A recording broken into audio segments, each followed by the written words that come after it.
Okay, everyone. Welcome. We are so glad to have you guys here. Love to hear where you're from in the chat. Please let us know. It's exciting. We do have a lot of global people. South Africa, Krista, thank you so much. And thank you to your team for helping us with this book. You guys have been amazing.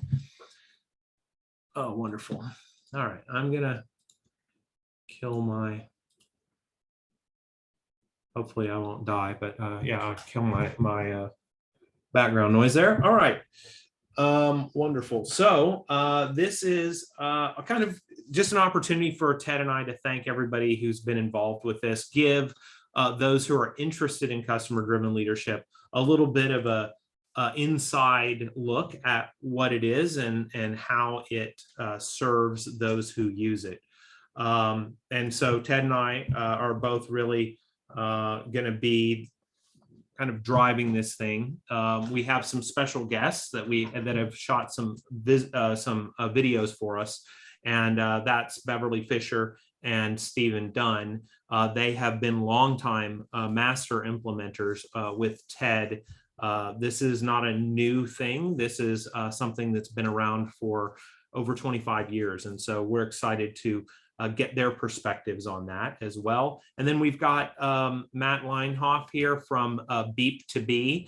It's his company's amazing team that helped set up this event for us. And I highly recommend their services, and that's beep2b.com. So again, good friends with the owner of that company, and highly recommend their services for getting people here. We had over 500 people sign up for this event, which is truly amazing, and we're grateful to have you all on this with us. So having said that, let me give you guys just kind of a quick look at what we're going to cover.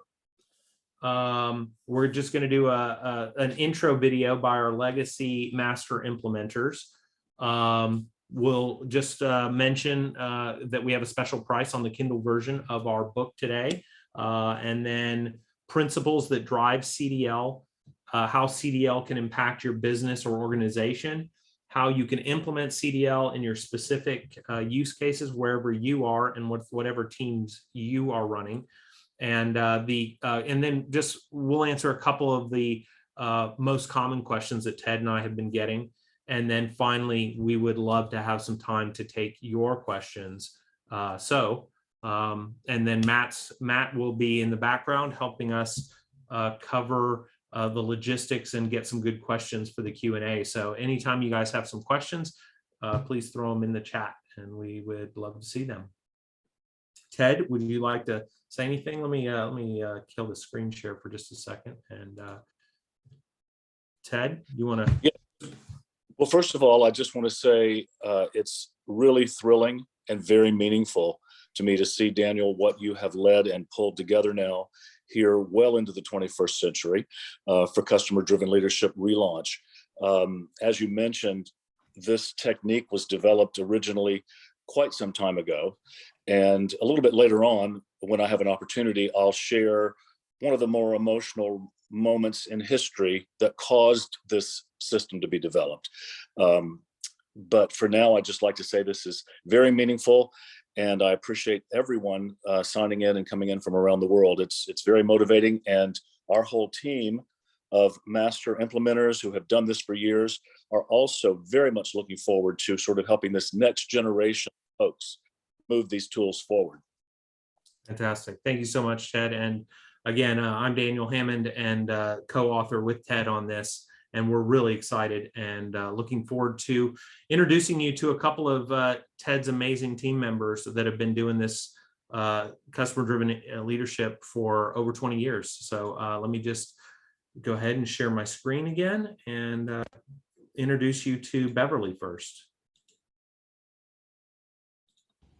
Hello, I'm Beverly Fisher from Dunedin, Florida, and I'm so glad to be with you today. You know, after 25 years of training CDL in business and education and in government, I'm excited about sharing some of my thoughts with you. First of all, CDL gets results.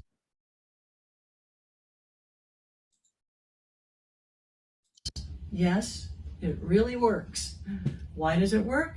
Well, number one, because at the heart of CDL are empowered high-performance teams with entrepreneurial skills that work to exceed customer expectations.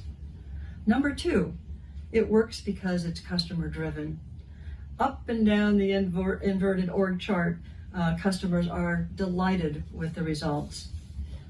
Thirdly, it works because each high-performance team member understands their work process and how it fits with the whole organization.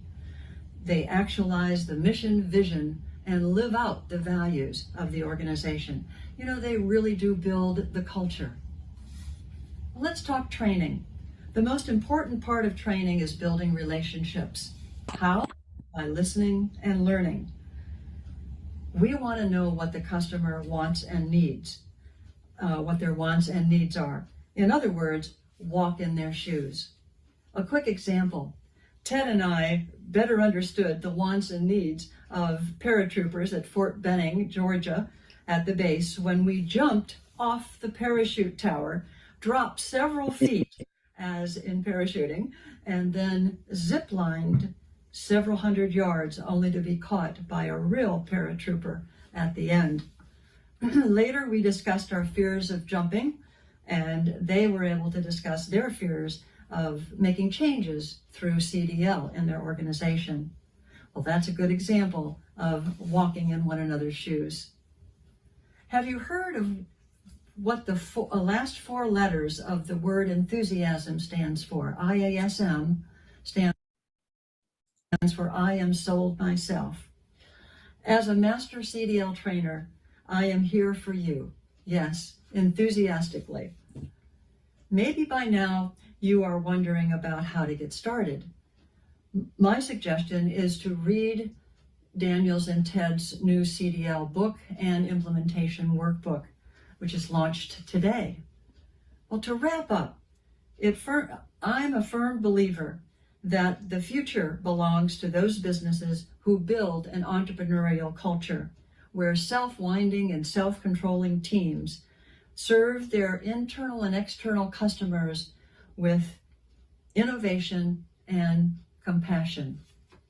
CDL does that and much, much more, as shown by its results. Remember, it works. So welcome to our CDL family. We will all be cheering you on to success, and thank you especially for your time and talent.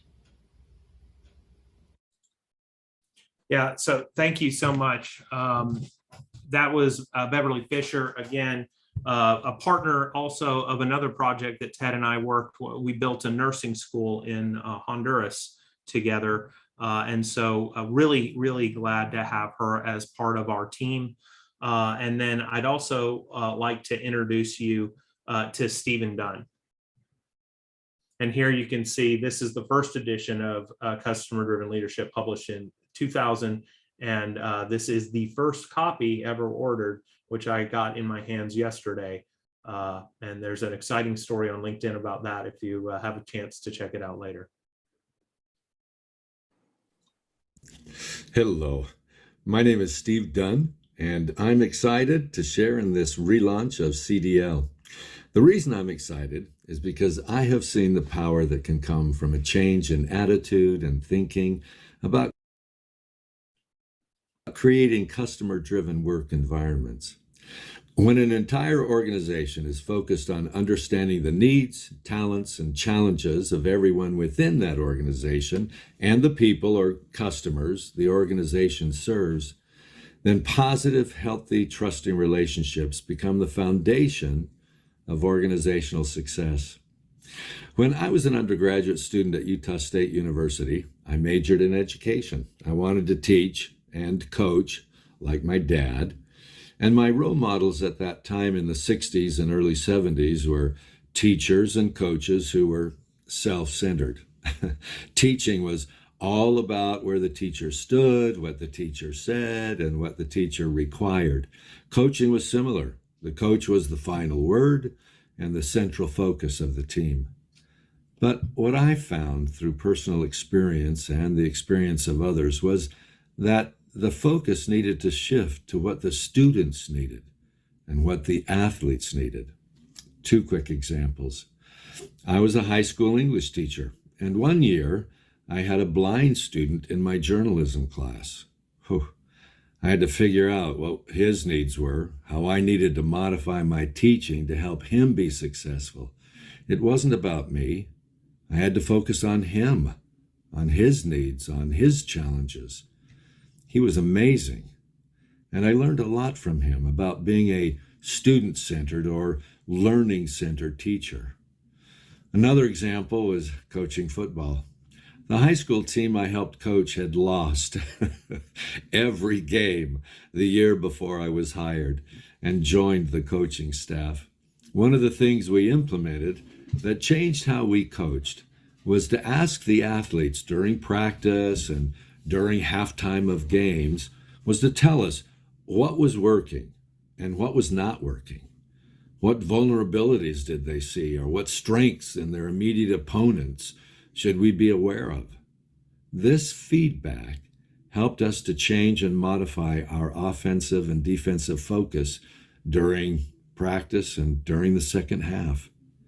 The years I was at that high school, we used this feedback strategy, and we became region champs and went on to the state playoffs. The change was immediate and dramatic when we relied on insights of the athletes and had them tell us what they needed and what they thought would work. We changed our attitudes as coaches, just like I changed my attitude as a teacher. We gained greater insights and made informed decisions that served the entire team and for me in the classroom. We also watched relationships among the athletes and coaches deepen, and trust became central to our success. So, when I met Ted, read his book on customer-driven leadership, and went through his workshop to become a trainer and consultant, I was thrilled. His beautiful human-focused organizational structure aligned with my life experiences and personal beliefs. He put into words and structure what I knew was based on human needs of everyone to be heard, to be seen, to be valued, to be needed. So I'm happy for you and want to welcome you to this adventure in personal and organizational change. Yeah, thank you so much, Steve. And I appreciate you being here on the call as well. We may bring you in, depending on how we are on time, for the Q&A. I'd love to get your perspective on some of the questions that people may have. So just wanted to bring to your attention that today and today only, the Kindle version of our new book, the Customer Driven Leadership Legacy Edition, is $2.99. And that I've also checked the Canadian, UK, and Euro prices. So on all of those Amazon sites, again, the Kindle version should be at a special price of today only, to kind of highlight our release. And again, it's a great opportunity to buy copies for your friends and teammates and other great leaders that you know that you think might be drawn to this kind of human-centric leadership and organizational structure. We're gonna jump in here and kind of start delivering against those things that we promised in the event. So Ted, I'd love for you to come on and just jump in here and talk about some of these principles that drive customer-driven leadership.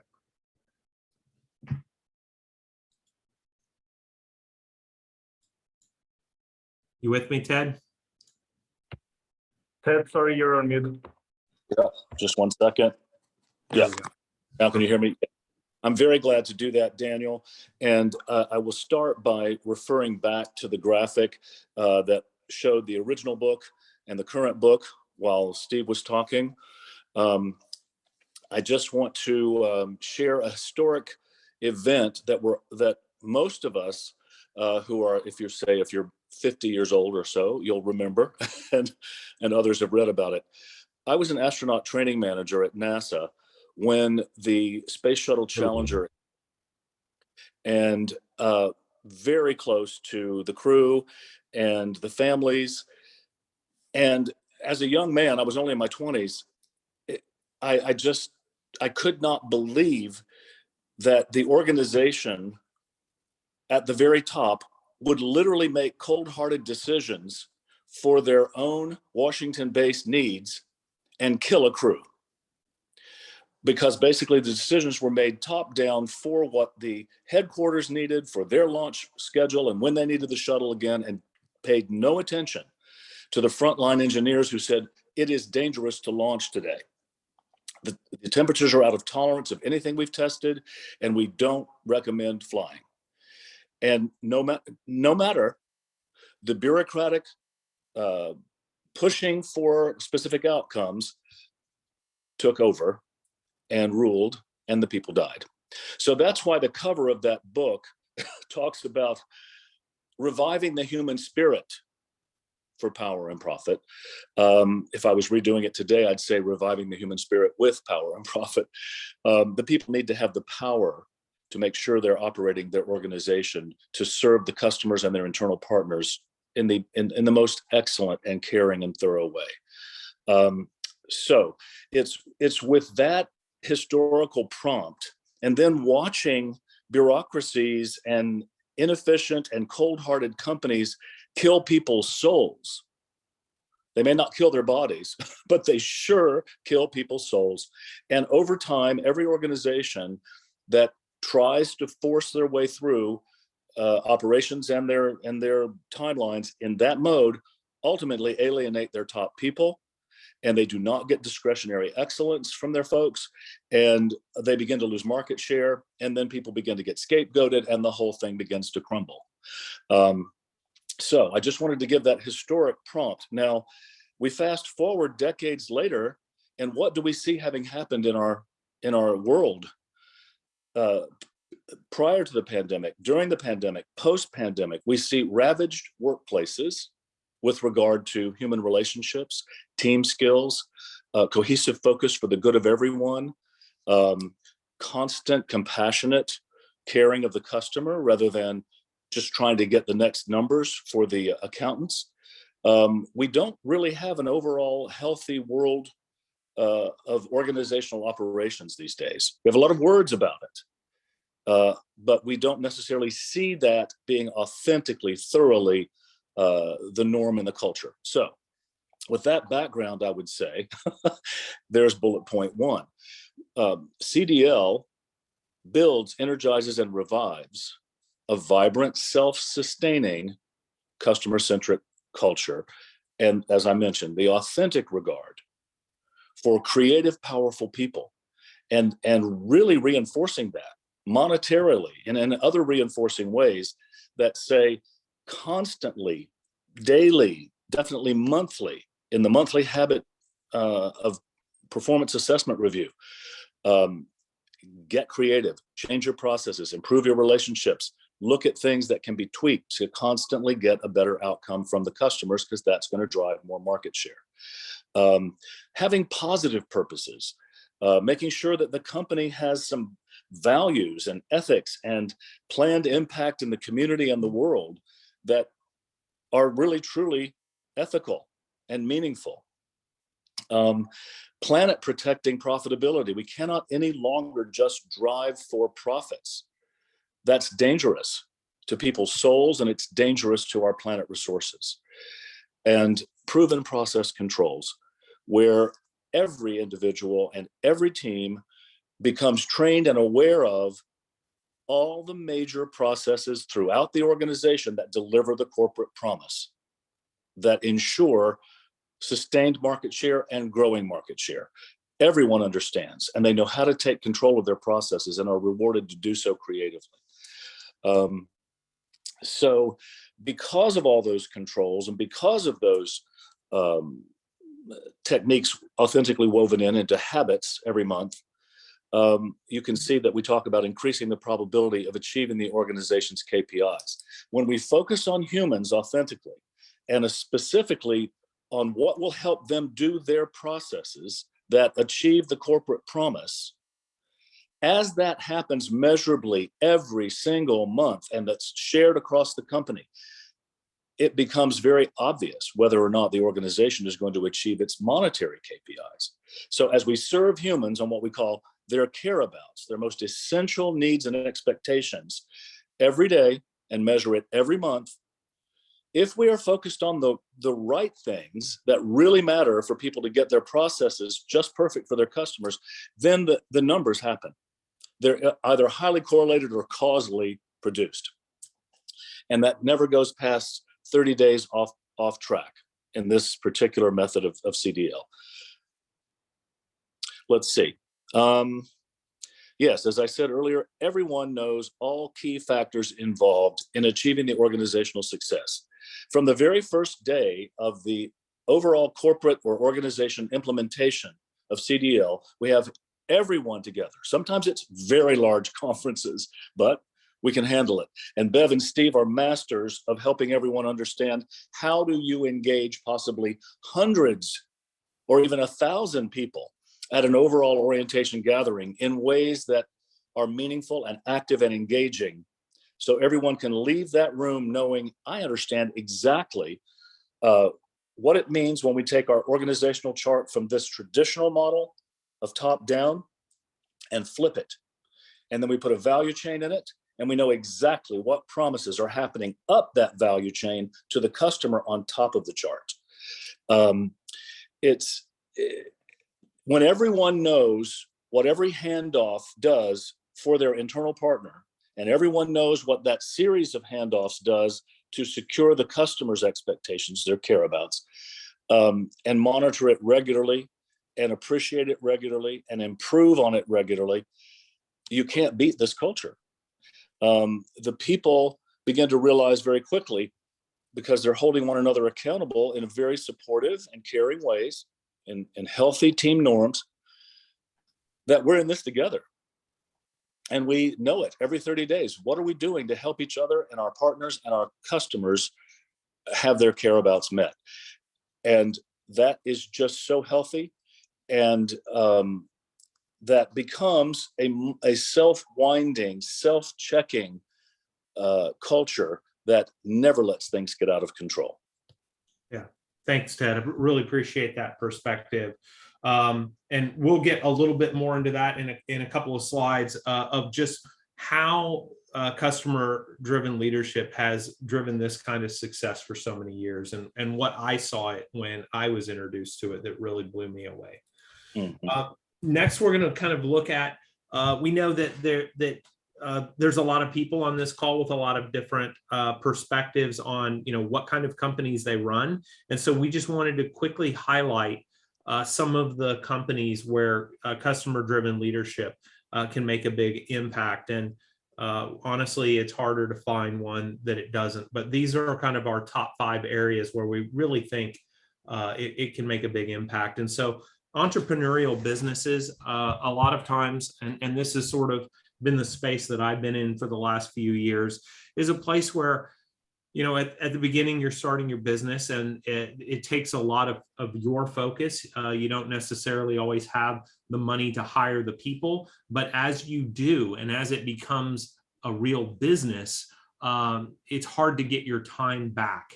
And customer-driven leadership, by turning over responsibility to the key members of your team, and then setting clear expectations, or what Ted calls in CDL, the playing field, right? They know exactly how far they can go to make things right before they need to, bring in some additional assistance. It really frees up the entrepreneurial leaders to have confidence in their teams. And since you're measuring it every month, you're just really staying in tune with the heartbeat of the industry in which you're serving. And Ted, what else do you want to throw in there about what you've seen in that entrepreneurial space? So much to say, but a key point right now would be that in customer-driven leadership, in this monthly habit set of determining careabouts, processes which produce them, and measuring in order to have teams self-wind with their data, it's really important to recognize that entrepreneurial in this case means focused on the processes which produce the promise to the paying customer.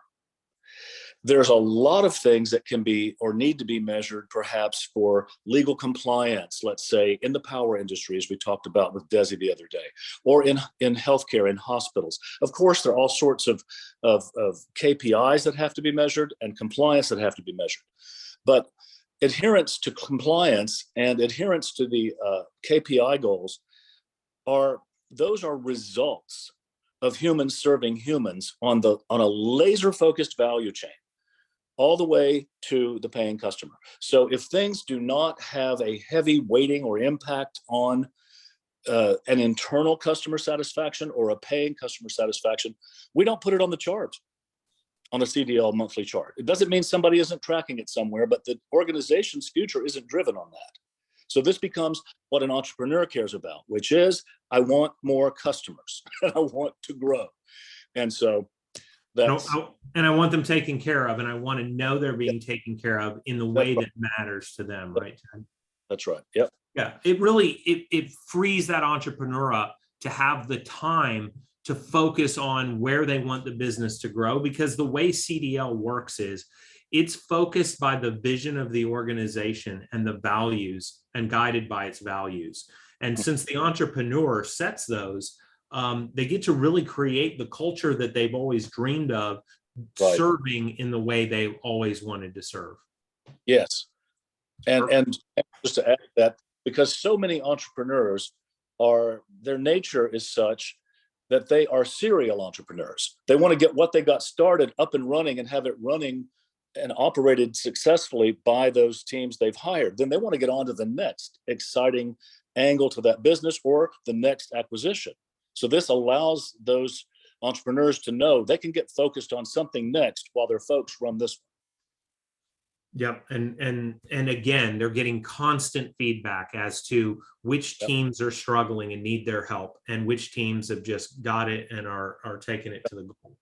Exactly. And exactly which processes in their company are not delivering, so that they're busy. Let's say entrepreneurs don't usually like to get buried down in the weeds on process control and measurements and data and all of that. Usually they don't. They have different personalities than that deep analysis usually. And so if they know that that's all being handled, then they can really soar and energize in ways where they are inspiring. They can just come to the monthly meetings and say, I see the red scores, folks. How can I help you? Are you afraid to step out of the playing field, or does your playing field need to be expanded so that you can feel comfortable making decisions for change and improvement? So that the entrepreneur comes in and does what they do: inspire, motivate, and authorize, and get on to the next thing. Right. Yeah. And with nonprofits, the thing I like about it is really CDL is agnostic to the people you're serving with your organization. So those could be paying customers, or those could be, whatever the focus of your nonprofit is. Maybe you have an education nonprofit. Maybe you have a charitable nonprofit. And it doesn't matter, because you're going to those people and those are your customers, whether they're paying for something or you're providing a service to them. It doesn't really matter. Correct? Would you agree with that, Ted? Yes. And an example, Daniel, is you mentioned we were building the nursing school, which is now successfully done and operating in Honduras, in a very tough place to raise money, bring money, expend it wisely and under control.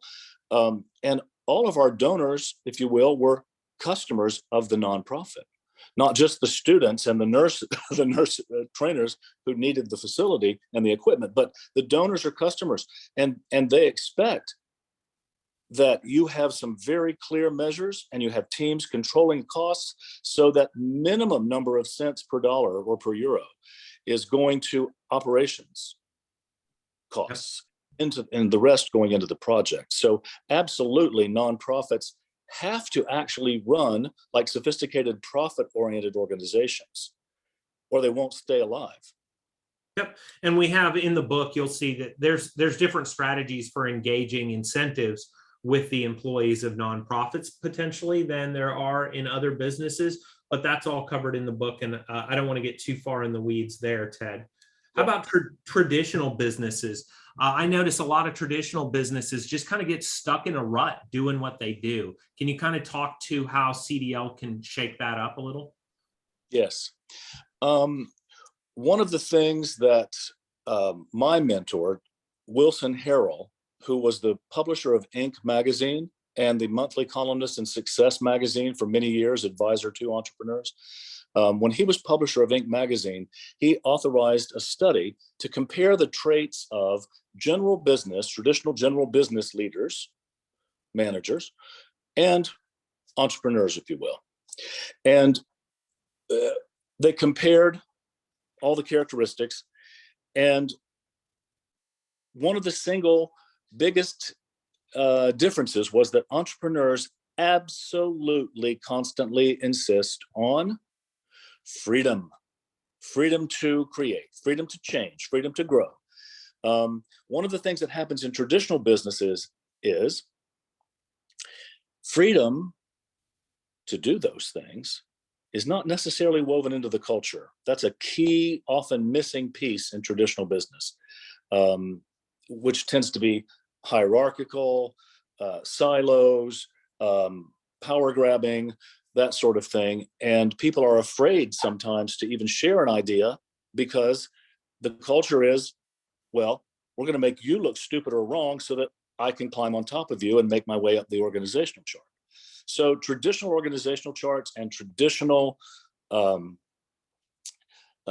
cultures like that need to be boosted with this increasing comfort that CDL provides every month in little baby steps, moving towards a comfort of freedom to think, freedom to create, freedom to change.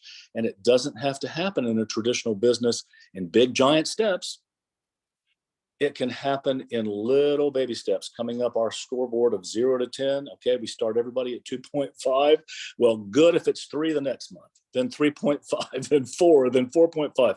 And that's just demonstrating that people are putting new tools in, trying the CDL Freedom Formula, making sure they understand it and help each other. And then that traditional business begins to have that more creative, entrepreneurial, freedom-oriented heartbeat, even inside a traditional business. Yeah, what I really like about that, Ted, and I've seen it in corporate America, is you have a team where you're effectively competing against each other for the notice of the boss and for the accolades. Right. But really, what CDL does is it makes the team cooperative, where they're sharing a score. And if they are not working together for the good of their deliverables to their internal customers, which then lead to the deliverables to the external customers, then they're losing together. That's right. That's right. Yeah.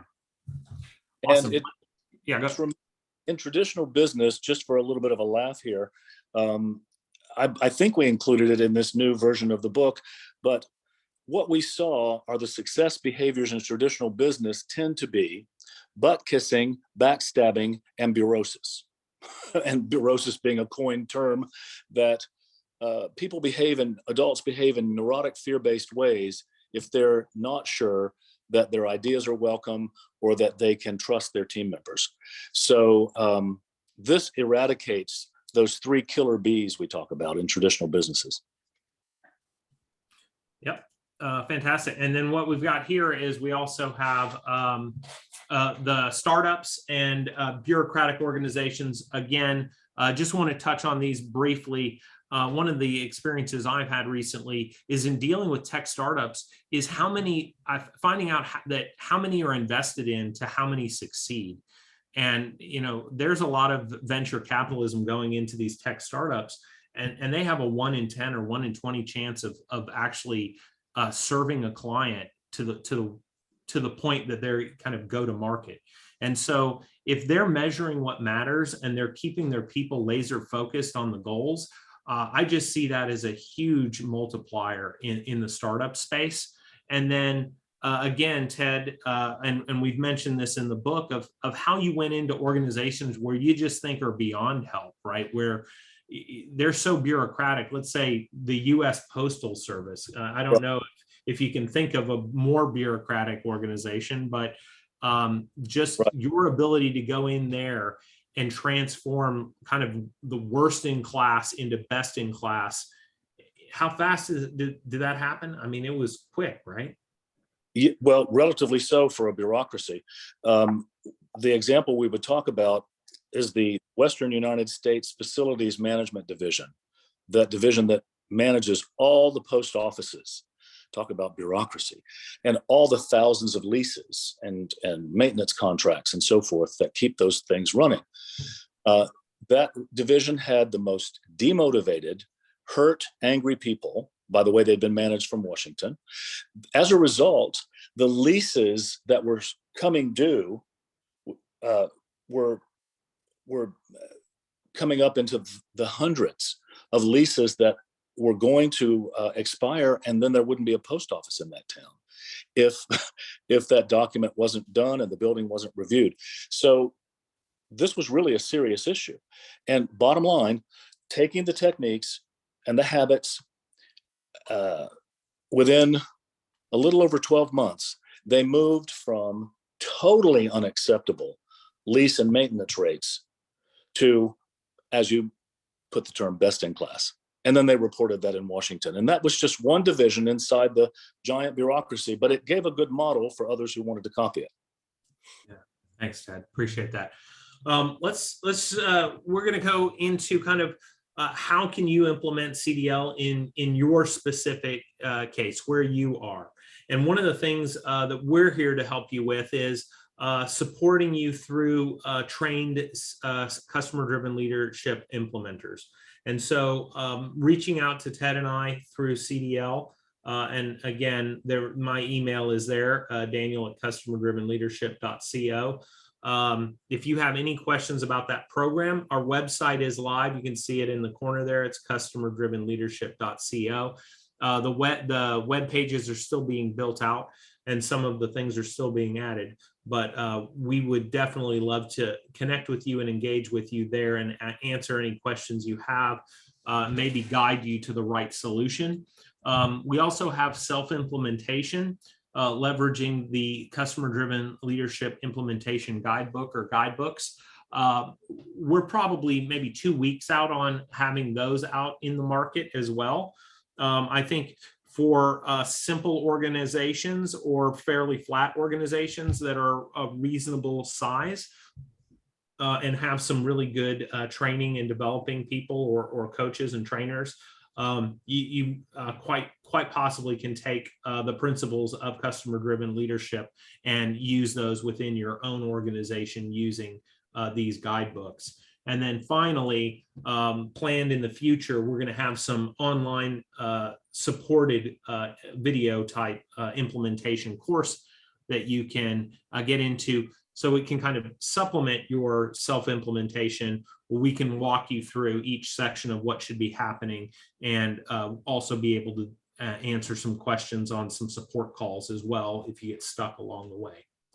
So that's kind of where that's probably a month, maybe a month and a half out.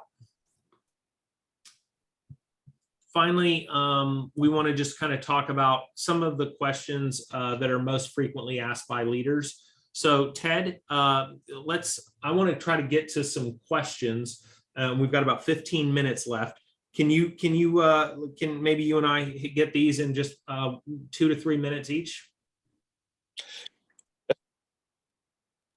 Shall I take that first one? Please, sir. Okay, folks, I'll summarize this verbally. It's in the book.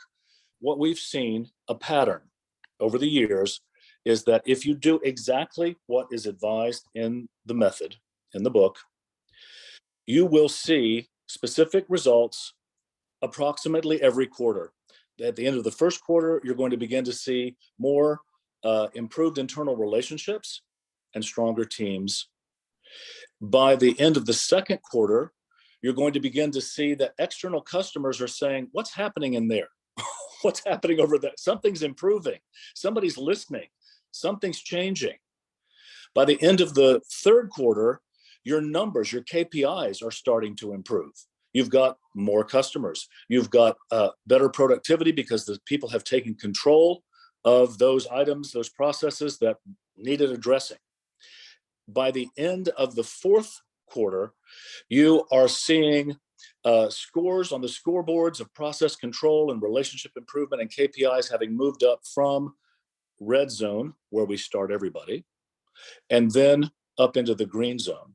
And those trend up, and you get a really good higher average on those scoreboards. And that has so much positive impact in reinforcing new relationships, trust, and the numbers are there for further growth.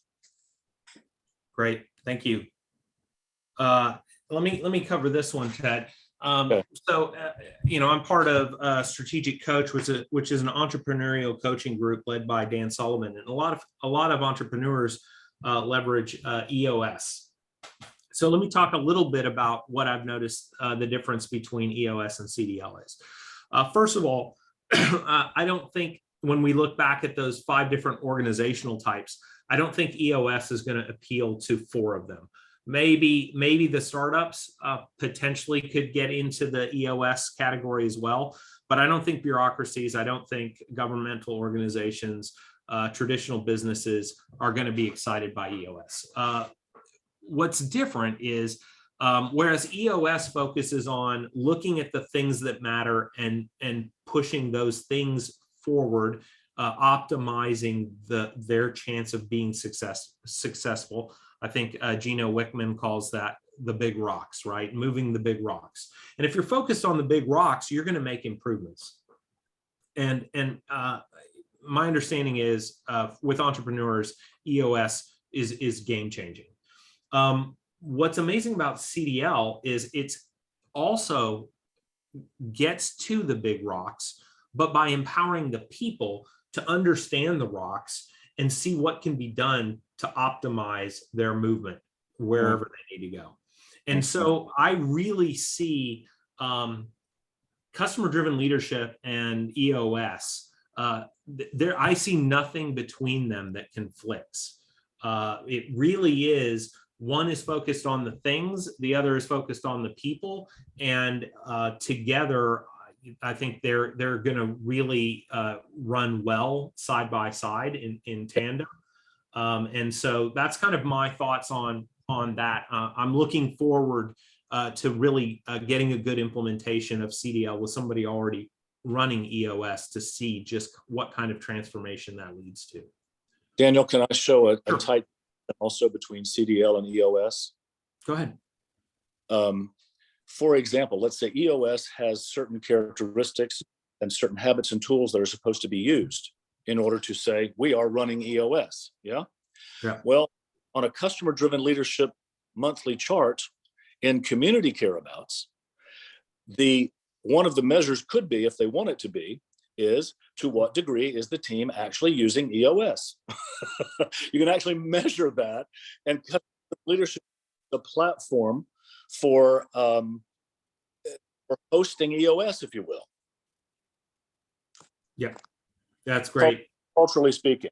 Yeah, and the thing that I like about it is customer-driven leadership. When people feel empowered to go to work, they're excited. And one of Ted's longest running customer of customer-driven leadership, again with hundreds of employees, had a period of 20 years where he only had 5 people quit to go work someplace else. Yeah. And that's just mind-blowing when you have that kind of culture and community within your organization. Can I say one more thing about that too, Yeah. Daniel? Yeah, go ahead. Not to be money focused, but just for those that are concerned about companies making a lot of money and employees being happy and having an opportunity to really thrive there and build wealth over their tenure there. At that company you mentioned, when we first started the technique, the client asked me, please don't drive your X high-end car to the parking lot because it only had 9 people, they had bad cars, and they were just getting started as a startup. He said, they really won't be able to hear you if you come in at that, sort of apparent level.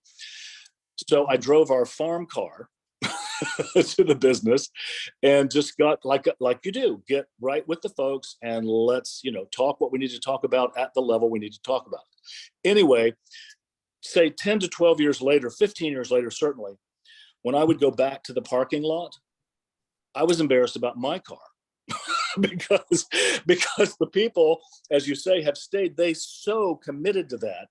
They built wealth, because as that company moved from 9 people to hundreds of people and multi-billion-dollar value, they gained with it because they built it. And that's kind of exciting. That's great, Ted. And then just quickly, the biggest challenges to implementing CDL, I think really it starts at the top, right? If the leadership across the board doesn't have buy-in, all it takes is one leader with significant skepticism to just spoil the whole pot, right? At some point, you've got to be all in on this. Right. And that person eventually gets scored out of existence. Yeah. And assuming that you can overcome the hurdle of making sure that it's done right. CDL is not a system to game so that you get the benefits without sharing the rewards with everyone within the organization, right? Yep.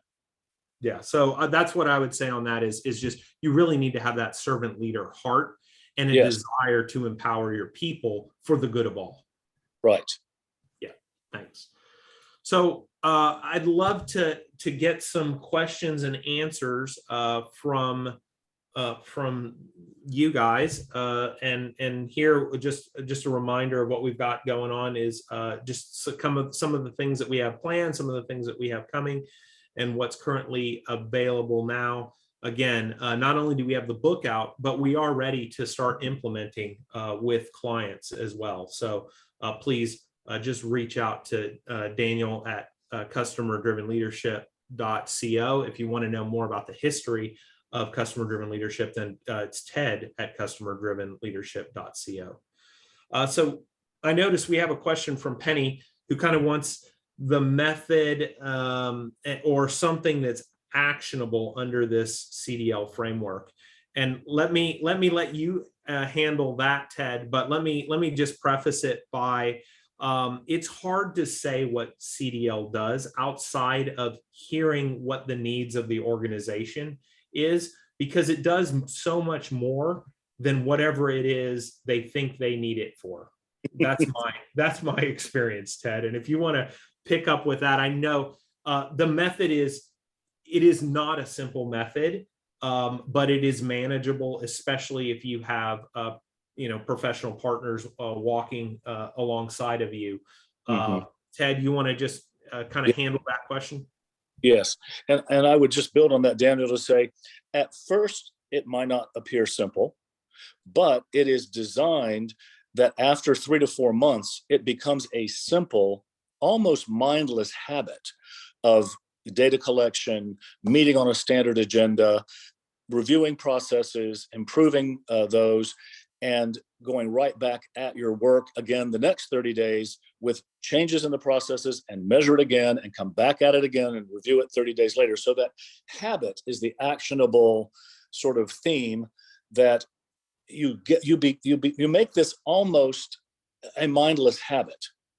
Meaning that if we go to the square playing field, there's the organizational limitations within which people are working.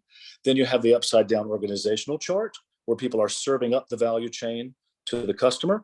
And every one of those handoffs is what gets measured every month and then improved every month and reviewed every month. And that's the actionable habit that starts happening. And there's also a reinforcement that the team members themselves have agreed with the owner leaders is valuable to them. In other words, you can't just say to people, oh, this is what you get for your expert discretionary effort. No, that doesn't work. It has to be co-defined and co-valued, whatever that compensation, extra compensation is. And so basically, to keep concentrating on time here, it's that monthly habit of constant improvement and appreciation and change regulated by the team every month. That's a summary, I guess. Sure. And really, just to elaborate the tiniest bit on that is between teams, some teams serve other teams to serve the end customer. And Right. that's what we're measuring every month. And we're putting into focus the things that matter the most. And as they get better and better at this, you can expand that focus, Ted, and include a few more things that will That's also add to the value. But again, you want bite-size Right. implementation. That's right. Yep. Yeah. And then we have a question from Annalee. And it's what do you have in place now to expand your knowledge and competencies? Not perfect. I don't perfectly understand the question, but I think one of the things is this is not something that every organization is currently ready for where they are right now. And so there is a kind of a scope we have a system that measures.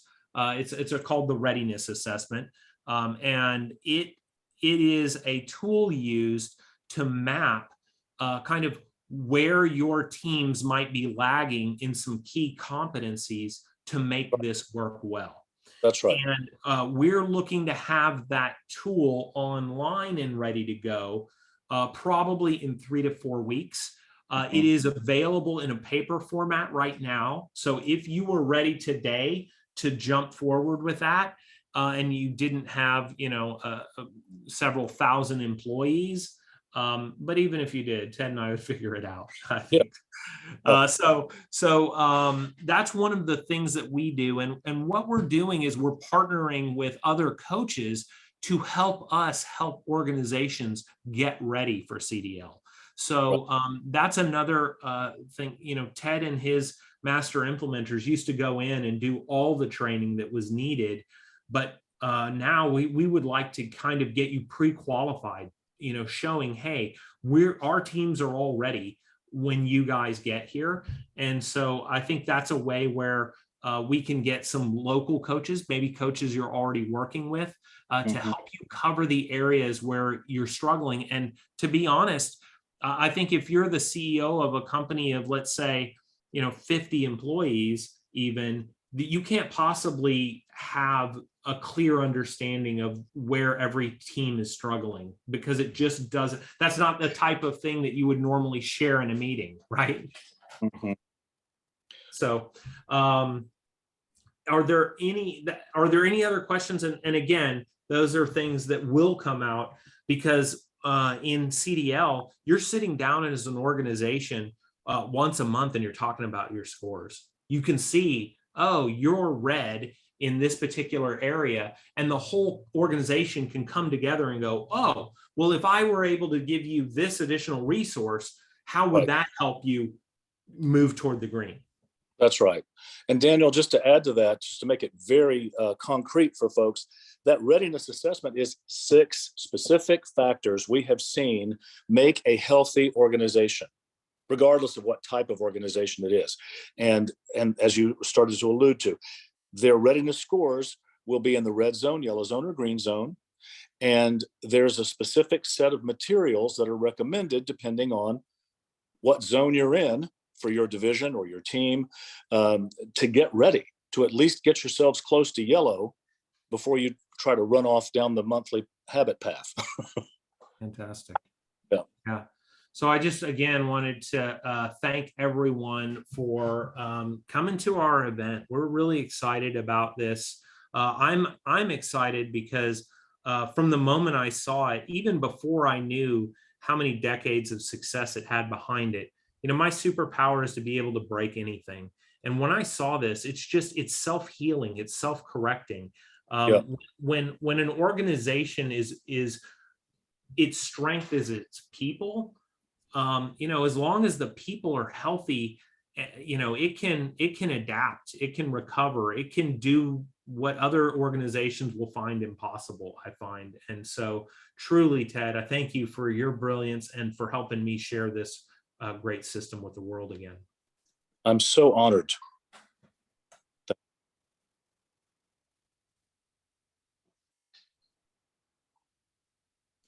All right. Thank you so much, Ted. Appreciate you. Thank you, Matt, for hosting. Again, thanks, Steve, for jumping in and giving us that fantastic video to talk about the history. Please reach out to Ted and I on LinkedIn. Also, again, it's Daniel or Ted at customerdrivenleadership.co. Appreciate you all. Thank you so much.